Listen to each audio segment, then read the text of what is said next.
So he uses lots of shapes, and sometimes it's kind of abstract.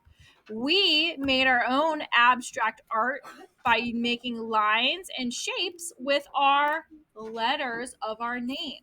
So we traced a circle, like that guy's head right here. We traced a circle, and then we practiced drawing our own circle around the outside. And then on the inside, we filled it up with letters from our name. Now, if you look closely, the letters sometimes will make different shapes when they're in interesting positions. And some of them are rotated, some of them are small. And it just looks kind of abstract and cool. Now that we did the abstract part, we're going to try to make the rest of our art realistic. Can you say realistic? So I've got my abstract letters, and I'm turning it into a realistic, like, placemat. So your own place setting with your spoon and your napkin and your own tablecloth. We're going to make a tablecloth too. So today we need to focus on our letters and painting the broth that's in our soup. So I don't know what kind of soup you have. Mine was kind of like a chicken noodle kind of soup, so I used yellow. If you want yours to be like a tomato soup, you might use what color for a tomato soup?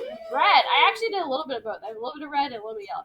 So you're going to think about what color you want your soup to be.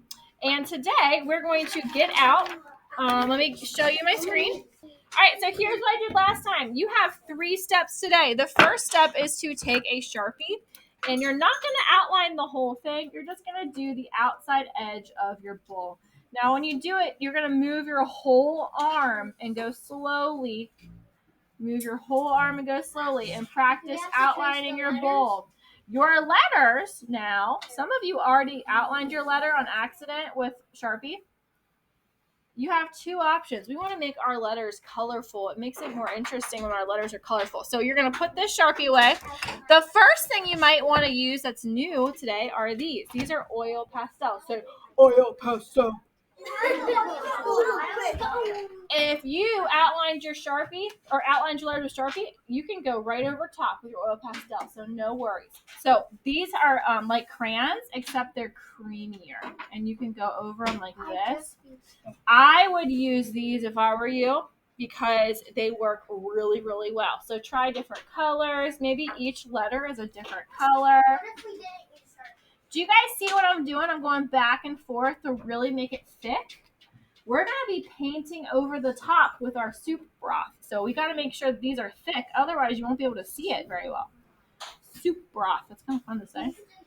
So the other option, if your letters are kind of small and it's hard to go over them, here's the other option, and that is colored Sharpies. I'm gonna be honest. And if you leave the lid off, what happens to them? They'll dry out. They dry out. So be very careful to say it with me. Snap that cap. Snap that cap.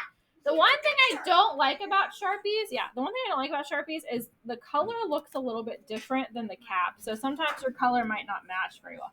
So here's yellow. And the other thing about Sharpies is that the line is really thin. So I don't know which one you like better. I like the oil pastels better. But you know what?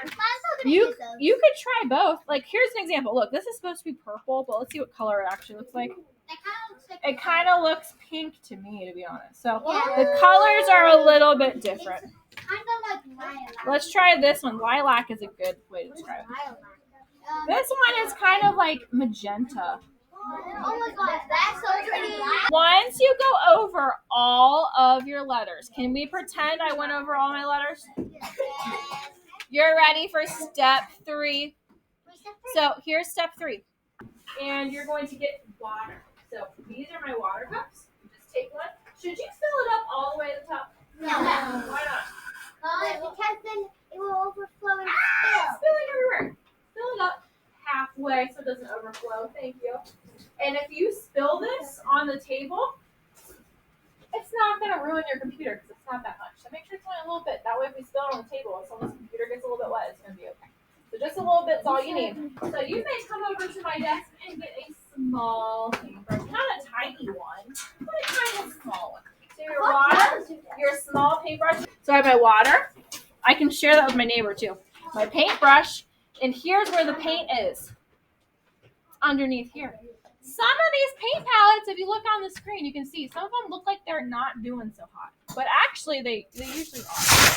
And what you have to do is you have to kind of clean it off. So let's say I want to use yellow for like chicken broth or whatever. Or maybe it's like a vegetable yellow broth. I might have to kind of get my paintbrush wet and kind of clean it off a little bit. And then if you need a paper towels are by the sink and you can dry your paintbrush off. You can also flip your paper over. I like to do this and test it and see if it's working pretty well. Ooh, that looks kind of nice. That's actually not as dirty as I thought. So even if it looks kind of dirty, it's probably okay. All right, so here we go. These watercolor paints, you can't just paint with them. What do you have to do? Get them wet. You gotta get them wet. Did you hear the word water and watercolor? We're doing Water. Yep, so you need water to make it work. So take your paintbrush, get it wet, and then you'll see there's a little bit of a puddle in there. You guys see that?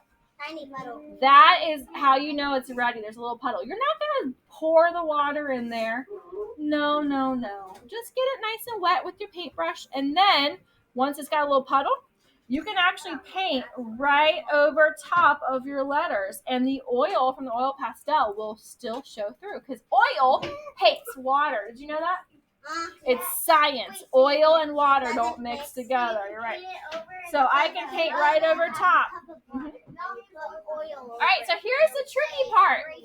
Can you dance on your paintbrush's tippy toes to the edge without crossing the edge?